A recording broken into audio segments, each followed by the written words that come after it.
Scotland and Tonga, 60 points to 14. I've just finished watching this one. Watched it after the fact because it was on 2 in the morning over here in NZ. But yeah, we'll go through some of the key events, some of the stats, and you guys can let me know your thoughts on how this one went. It's obviously a pretty emphatic win for the Scottish guys. Remember, it's a Scottish side without some of their big guns who are still kind of unavailable for this week's match. But they should be back next week. I'm not sure if that's partially what kept some of the people away. I mean, the crowd was pretty solid, although it wasn't certainly wasn't sold out. Maybe just the prospect of facing an understrength Tonga side as well was also maybe not enticing enough for people to pay whatever the ticket prices were. But I mean, the crowd was still solid. It just there was visibly some empty seats in this one. But the weather seemed pretty good, and you certainly saw some pretty good running rugby with a bunch of tries. Two wingers, and the forwards got into the action as well. Speaking of action, man, Lonnie Uhila started the game in magnificent form.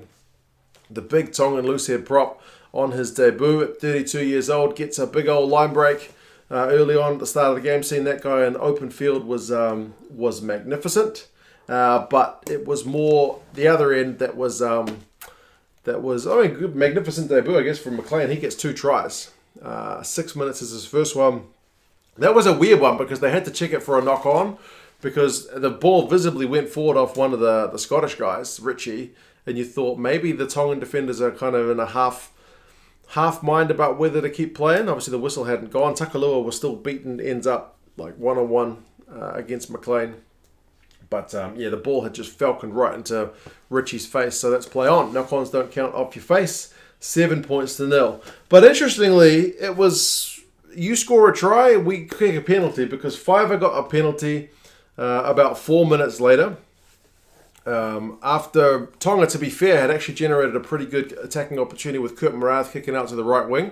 But they came back for a penalty and, Fiver kicked that one, so 7-3. McLean got his second try.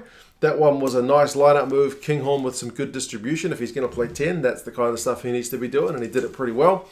Nice kind of cut-out pass. Thing of beauty, and they McLean stepped Fiver. Pretty filthy step, that one, and it's 14 points to 3, so good stuff from Scotland. But Fiver, down the other end, kicks a penalty. Scotland get another try. That being said, I should say Tonga almost had an intercept, which could have been a try for them, but not to be. But yeah, Stain got the next one on the right wing. That one was the scrum, Tuipulotu for Scotland. Kind of went through a gap, and then it's his hands that finished off the move. A nice try assist. So, good reading of the game to find the gap and the presence of mind to get it to Stain. 19-6, they missed conversion, but then Fiver with like a 47-metre penalty. Now, if you play in the game of you get a try, we get a penalty, you're not going to get very far, but at least it was keeping it kind of in touching distance, right? 19 points to 9, especially if you miss the conversions. It's only two extra points for the try. It's still like 19-9 is still game on. But then Scotland close out the first half with a couple, one through Schoolman, through a close range effort, 9 phases, good props try, so a try on debut for him as well. And then the gaps were starting to open up when Stain got his second one on 38 minutes. He beat a defender in his run to the line as well. So, half time, 36 points to 9. It's starting to look a bit hairy. That's not really game on. And Tonga had to make some subs early on in the second half. Marath went off. He's like 36, so you don't blame him. One of the backs took a knock, and I think Uhila went off as well. So yeah, they had to make some subs. They had to deal with a whole lot of Scottish pressure. Eventually, they cracked. Turner from a 5-metre line out. It had been coming. So yeah, but it took until 49 minutes. So first 10 minutes of the half, Tongan defence was able to hold. They missed the conversion as well. But from then, Tonga had a really good period of pressure, about, say, 10 minutes? 10 minutes of solid Tongan pressure. Scotland get warned, yellow card warning for repeated infringements, and eventually they get carded. Who was it? I think it was Harley. Got yellow carded for kind of not rolling away. And then during that yellow card period, Lolohea went over from close range as well, so they had to... They had to go through some phases to get it done, but Tonga got it done, and they were visibly pretty chuffed to get over the whitewash.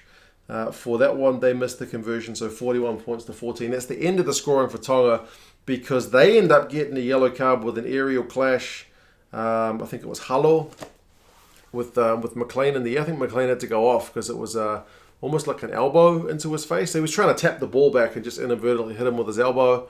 So aerial contest, but not, I guess, in the ref's words. I think he said not in a realistic position to catch the ball. So yeah, 14 on 14, and it gets a bit scrappy. To be fair, I mean, 2 yellow cards don't help. Neither side gets a heck of a lot of momentum. There's no scoring from that 58th minute try. There's no scoring in the 60s.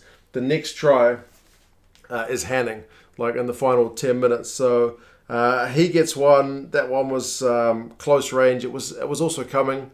Eventually they cracked the Tongan defence. Richie had a really sweet offload in the build up to that one. Hopefully they show that in the highlights. 46-14, and then I guess kind of tired legs towards the end of the game. They concede 2 more. One from a maul which had gone close, and then a few phases later Kerbal bursts over from close range, and then the final one was one of my favourites because it's like clocks in the red. Thompson's come on, click. I mean, to be fair, I should say Kinghorn kicked a really sweet touch finder prior to the Kerbal try, but Thompson kicks one 5 metres out when they got a penalty. Clocks in the red. They're kind of being a bit relentless of the Scots. They really want to crack the 60, and 5 metres out, they're definitely going to set a maul, right? Tier 1 teams over Tier 2 teams, it's generally the mauls and the fours that do really well. The Tonga maul defence has actually been pretty solid, but they don't, man. They spin it, a really nice backline move, and Staines ends up going over for his 4th try. So first time a Scot scored 4 tries in a match, they said, since World Cup yonks ago. So, yeah, phenomenal stuff. 60 points to 14, but really, really well worked play to put Stain over. So, yeah, man, 2 good periods of good play from the Tongans. And good for them to keep the scoreboard ticking over as much as they could. But some of the tries they'll look back on and go, man, like, McLean's second one was a bit soft. Maybe his first one again, it's a missed tackle. It's those one-on-one missed tackles that were kind of costly. But, again, the prep for both of these sides has not been ideal, especially the Tongan guys. I think, they haven't had much time out of their hotel rooms and whatnot. They haven't got all their best players, or Scotland's missing some as well. But, yeah, still decent hit out for both sides, but it's never nice to concede 60. But for the Scots, inexperienced guys, should give them a bit of a boost of confidence. Run meters 567 to 304. Defenders beaten is the one that really tells the story, 29-5. Now, often when you see blowouts, like I think the All Blacks against Argentina, some of their games, like, not all of them were blowouts, but often it's like the defenders beaten numbers, it's actually similar. It's like the clean breaks that are the difference, but now for this one, it's the defenders beaten. It's just the Scottish guys breaking the tackles and the Tongan guys not being able to do so. The Scottish defence really hot. Scottish defence 96%, man. That's phenomenal stuff. Tonga were at 80. Possession 60-40, so heaps of ball for the Scots as well. McLean, 101 run metres, beats 6 defenders, 3 clean breaks for him. Stain, 72 metres, beats 7 defenders, 3 clean breaks for him. Richie on defence, 15 from 16 tackles, solid shift. Lever Fafita, 11 from 12 for him. Walter Fafita, I think, was the best in terms of being able to get over the advantage line, but yeah, Scottish defence was just not in the mood for really giving up much in the way of territory when the Tongan guys were carrying. So yeah, it's not going to get any easier for the Tongan guys because they go to Twickenham to play England, but at least they got this game under their belt. They should be able to add, pen just dropped on the floor, add to a few guys to their squad who weren't available for this one. And likewise, Scotland, they'll have their big guns back when they play Australia next week, which should be a pretty massive occasion. But yeah, you guys let me know your thoughts on the game. Result was never really in doubt. I think there's enough positives there for the Tongan guys to take. But as I said, likewise, if you're a Scottish fan and you're looking at some of these guys who are still in single-digit caps, pretty promising stuff, although still very early days. Anyway, you guys let me know your thoughts. If you want to do me a favor, subscribe to the channel if you haven't done so. That always helps. And yeah, I'll talk to you guys again soon. See you later. Bye.